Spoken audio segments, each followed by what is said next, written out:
Hi everyone, good to see you all here, and welcome to Carl from Pittsburgh, Pennsylvania. It's Susan, warm hugs from Toronto, Sean Sex, love from Melbourne, Australia. Good to see all of you coming week after week for these Zohar readings. It's very inspiring.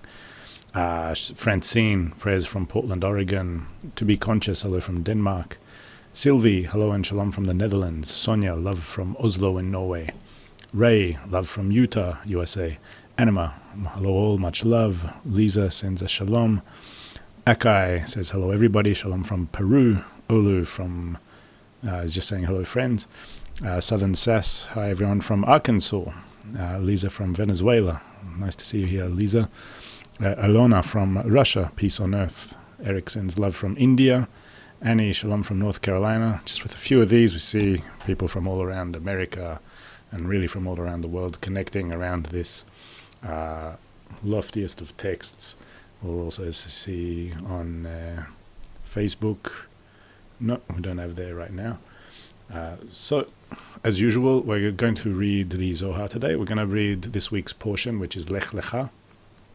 We're reminding as well that we read these with the intention to draw the reforming light, as it's written in item 155 of Introduction to the Study of the 10 Sfirot by Kabbalist Dr. Ashlag, Bala Sulam, that these are the lights that surround our souls. And the purpose of all such Zohar readings and Kabbalah studies to draw these lights which advance our souls forward. So let's go and watch a short clip of Kabbalist Dr. Michael Laitman also discussing this concept. But before we do so, I'll just show you how you can find the text if you want to follow along.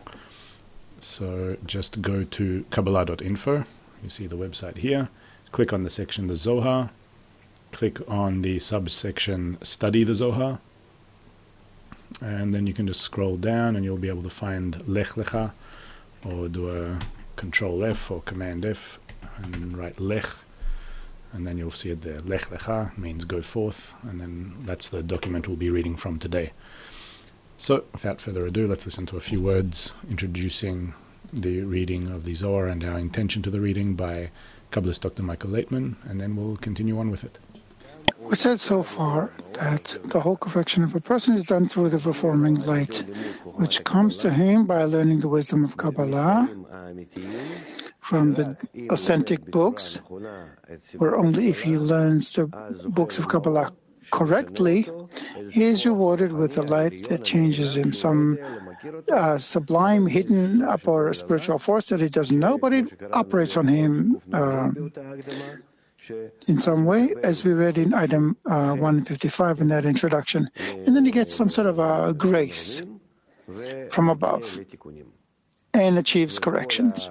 In other words, our whole problem is how to draw on ourselves the reforming light. Zohar for all, portion Lech Lecha, go forth, section listen to me, you stubborn-minded. 1. Why was Abraham rewarded more than all his contemporaries with the Creator telling him, go forth? And he said, listen to me, you stubborn-minded, who are far from righteousness. Listen to me, you stubborn-minded, meaning how hard are the hearts of the wicked, who see the trails and ways of Torah, the internality and externality of the Torah. The trails are the internality, and the ways are the externality. And do not look at them. Their hearts are hard, since they do not return to their Maker in repentance. This is why they are called stubborn-hearted who are far from righteousness, meaning far from the Torah. and hence far from righteousness. 2. They are called stubborn-hearted because they are far from the Creator. It writes, "Who are far from righteousness, because they do not wish to draw near the Creator. And since they are far from righteousness, they are far from peace. As it is written, 'There is no peace,' said the Lord to the wicked, since they are far from righteousness." From the side of her din, judgment, Malchut is called tzedek, justice, without the letter Hey. At the end of tzedek, we would make it tzedakah, which is righteousness. In the great zivug of tzaddik and tzedek, when the nukva rises and clothes Ima, she is called tzedakah, righteousness. In other words, she becomes rachamim, mercy. This is so because she received the letter Hey of Ima, since she clothes her.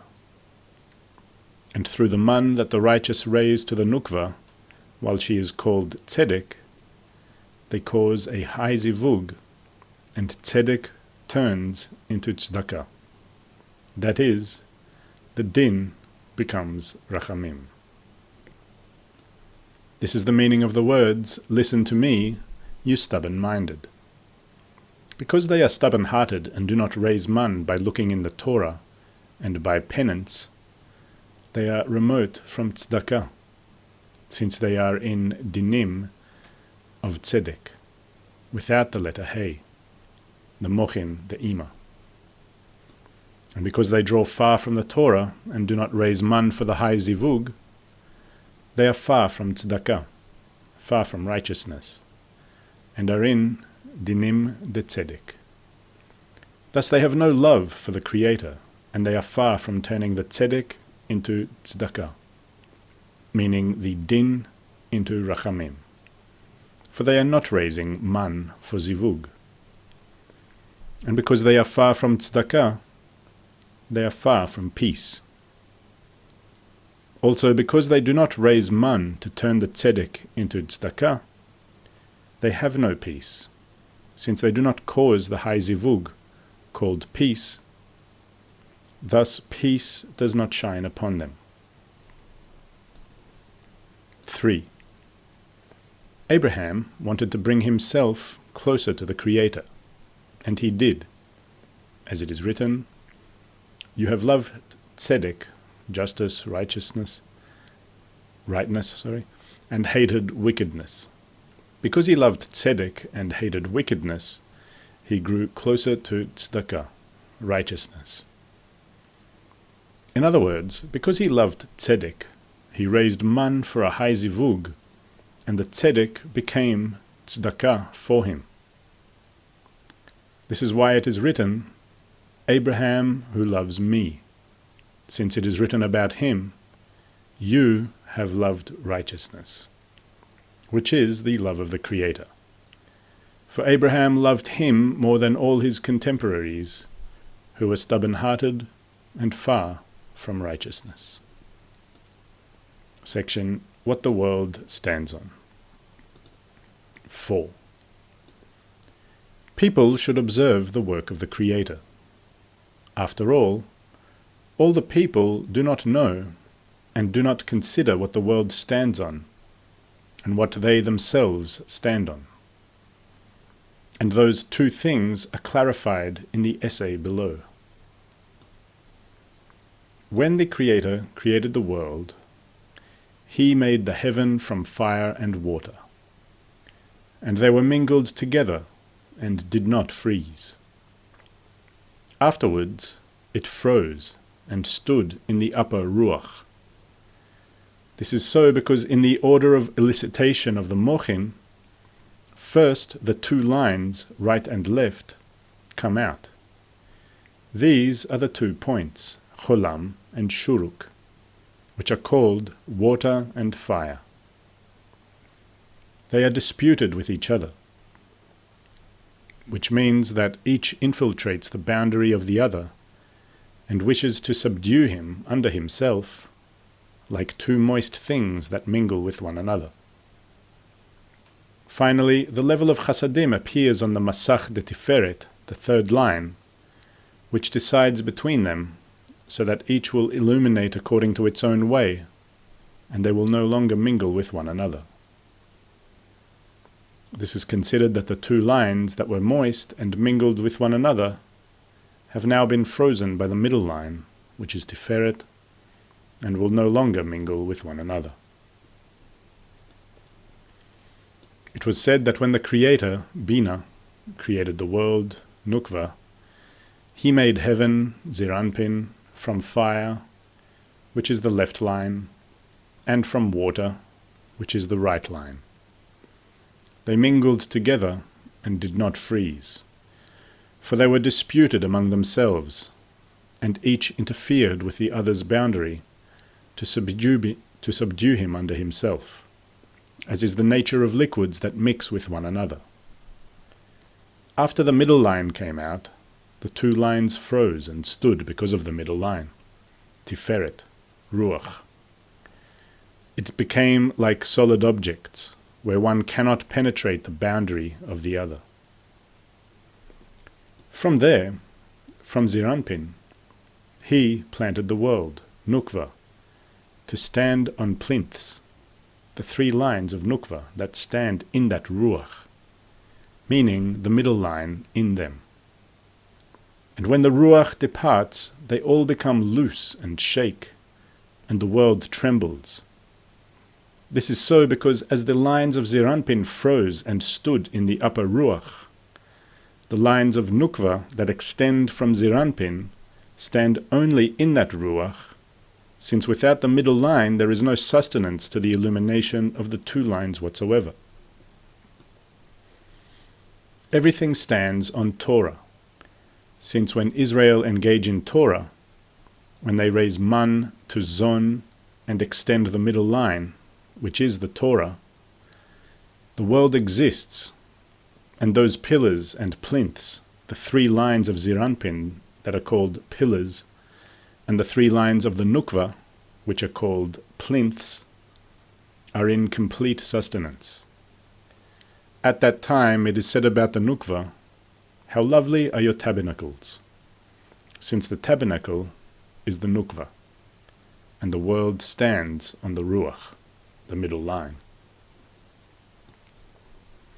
Henceforth, he explains how people stand and persist only on the middle line. 5. When midnight awakens, and the Creator enters the Garden of Eden to play with the righteous, all the trees in the Garden of Eden sing and praise before him, as it is written, "Then shall all the trees of the wood sing for joy before the Lord, for he has come." The night is the Nukva with respect to her own dominion. She is essentially the illumination of the left line from the illumination of Chokhmah that extends from the point of Shuruk in Ima. Also, Chokhmah shines only from the Chazed down because the Manula, the lock, governs from the Chazeh and above of each Partzuf, and the illumination of Chokhmah cannot appear there. This is the division of the night into two halves, since the point of midnight is the point of Chazeh. The first midnight is from the Chazeh of Nukva and above, and because the Manula governs there, she is Dinim, judgments. The second midnight is from the Chazeh of Nukva and below, where the Malchut that is mitigated in Bina governs, the Miftecha, the key. Hence, the illumination of Chokhmah that is in the Nukva appears there. This is the meaning of "she rises while it is still night." In that respect too, the Nukva is called the Garden of Eden, since from the Chazed down her own essence is absent, meaning the Malchut of Midat Hadin, Malchut of the quality of judgment. Hence she is completely mitigated and becomes like Ima, who is called Eden when Bina returns to Chokhmah. This is why she is called the Garden of Eden. When the middle of the night, the Nukva, awakens to receive the mitigation of Bina, to shine from the Chazed down in her, which is the Garden of Eden, the Creator enters the Garden of Eden to play with the righteous. In other words, the righteous raise man and extend illumination of the middle line there, which is the Creator who shines in the Garden of Eden. All the trees in the Garden of Eden sing and praise before him. As it is written, "Then shall all the trees of the wood sing for joy." The trees of the wood are infertile trees, which do not bear fruit. Before the coming of the Creator, the Sfirot of Nukva were regarded as the trees of the wood, which have no fruits to them. After the illumination of the Creator enters there through the righteous, the trees of the wood sing for joy before the Lord, for he has come, and bear fruit. 6. At that time a herald comes out and declares aloud, "To you, holy heroes, to those of you who allowed spirit in their ears so they can hear, whose eyes are open to see, and whose hearts are open to know." Through this herald, the righteous awaken to rise from their slumber, to engage in Torah, and they extend the middle line. Ears are Bina, and their light is called hearing. Eyes are Chokhmah, and their light is called seeing. At night the eyes are shut, since they cannot shine due to the dinim. At midnight the illumination of the left from Ima arrives. While it is illumination of Chokhmah from the point of Shuruk in Ima, although the force of seeing is already there, it is still impossible to open the eyes because of the light of Chasadim being still absent, and Chokhmah does not shine without Chasadim. At that time the righteous arise to engage in Torah and raise man to Zon, and Ziranpin rises for the man to the two lines that extend there from the 2 points, Cholam Shuruk in Bina. Then the level of Chasadim extends over the Masach de Ziranpin, which decides between the 2 lines, and they are included in one another. The Chokhmah in the left dresses in the Chasadim in the right, and she can shine. This is when the eyes open. Those among you who put spirit in his eyes so as to hear, since the righteous raise man in the engagement in Torah, and instill the Ruach, the middle line, Ziranpin, to the ears, which are the 2 lines in Bina, through which the Chokhmah in the left dresses in the Chasadim on the right. At that time the eyes, Chokhmah, open to see, since they can shine once they have been clothed in Chasadim. The middle line is called Dat, and then these 3 lines become Chabad in Bina, from which they are extended to Chabad de Zon, and from there to Chabad of the souls of the righteous. All those mochin come out through their engagement in Torah, and this Dat, which is the deciding line in the Chub, the Chokhmah and Bina of the Rosh, of the head, overturns and shines from above downward, to the Guf, to the body. And the Dat in the Rosh spreads downwards and fills the heart and the whole body. This is the herald that comes at midnight, at the start of the illumination of the left line from the point of Shuruk, for the righteous to raise man, for extension of the middle line. The herald comes out and calls aloud, because it is in the blocking of the dinim of the point of Shuruk. This is why it is discerned that he comes out with great force and calls upon the righteous to correct him. Before us is the clarification of the order of extension of the 3 lines from Bina to Ziranpin, from Ziranpin to Nukva, and from Nukva to the souls of the righteous. When the wind that is the root of all winds raises the sweetness of the soul, and the voice that is the root of all voices comes from there, the forces spread to the four directions of the world, Ziranpin, which rises and decides between the two lines in Bina. It's called the Ruach of all the Ruchot, the plural of Ruach, because it is the root middle line from which the middle lines extend to all the degrees. Neshama is Bina, because the light of Bina is called Neshama. And once the Ruach Ziranpin rises to the Oznaim, the ears, which are Bina, and decided between the two lines in her, the Ruach became an audible sound. This means that prior to the decision of the Ruach, no lights were heard in Bina, which is called Oznaim, and the Ruach activated the hearing in them because they were completed through it, and they shine outwards.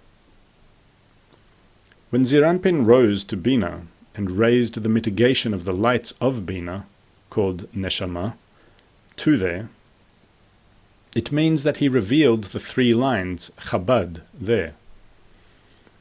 After the Ruach revealed the three lines and a voice was made, it comes out of there and becomes the root of all the voices because it comes out and spreads downward. Its powers spread and scatter to the four directions of the world, to Ziranpin and Nukva, below the Bina, because south, north, and east are Ziranpin, and west is the Nukva. 7. One rises to the right side of Ziranpin.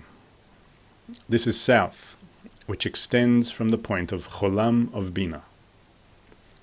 Another descends to the left side of Ziranpin, which is north, extending from the point of Shuruk in Bina. One that enters between two is the middle line of Ziranpin, east, which extends from the point of Chirik in Bina, meaning from Ziranpin, to decide between the two lines in Bina. Those three sides, south, north, and east, are Chagat in Ziranpin.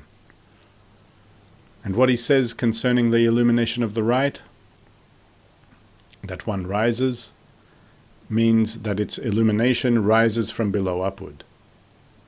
And when he says concerning the illumination of the left, that one descends, it means that its illumination descends from above downward, since it concerns the order of their elicitation before the emergence of the middle line.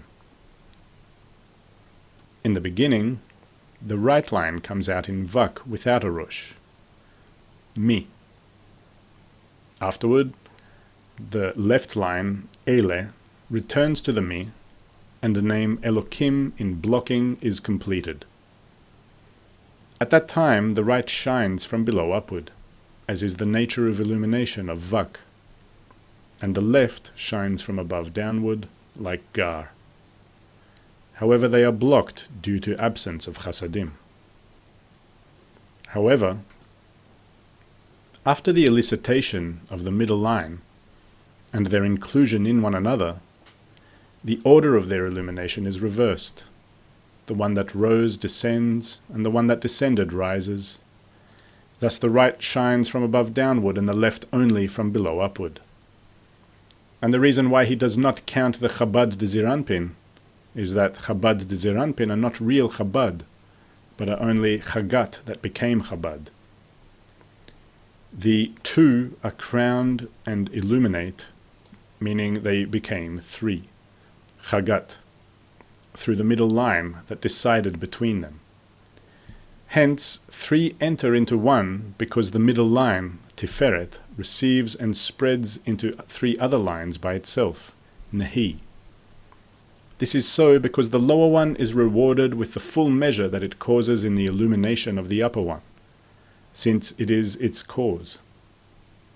Hence, since Ziranpin rose and decided in Bina, and became the middle line there, Ziranpin himself was rewarded with the three lines that emerged in Bina because of him, and he himself expanded into three lines, Chagat. Similarly, Tiferet de Ziranpin, which is the middle line that decides between the two lines, Chug de Zeranpin, was himself rewarded with all three lines, and the Tiferet expanded into the three lines. Nehi.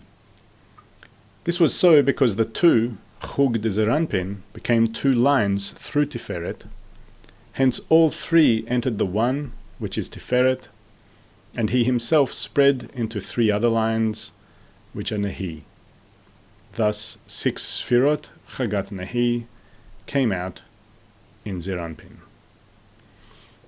We'll leave it at there for now, everyone, and we will come and see who has joined us since the beginning, and we'll go out with another video of Kabbalist Dr. Michael Laitman directing us to such readings.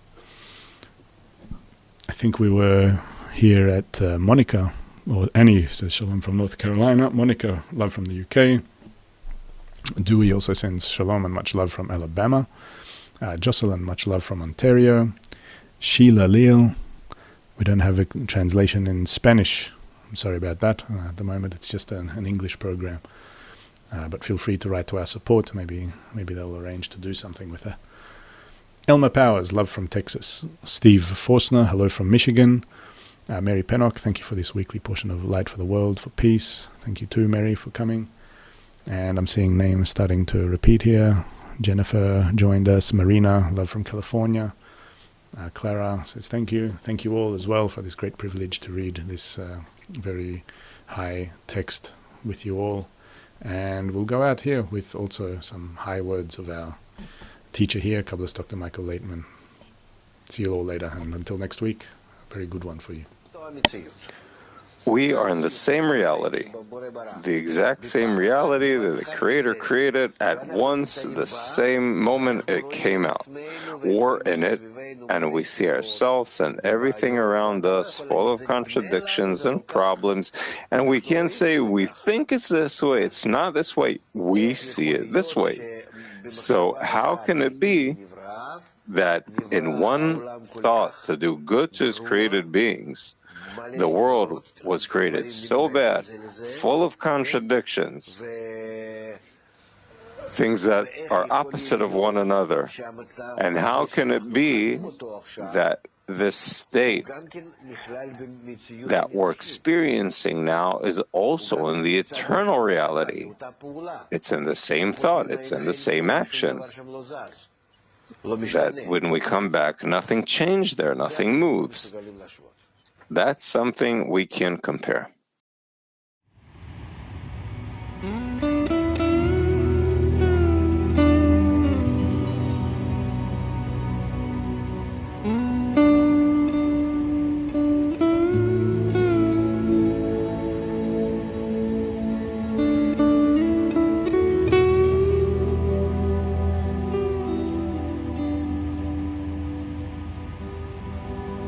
Thank you.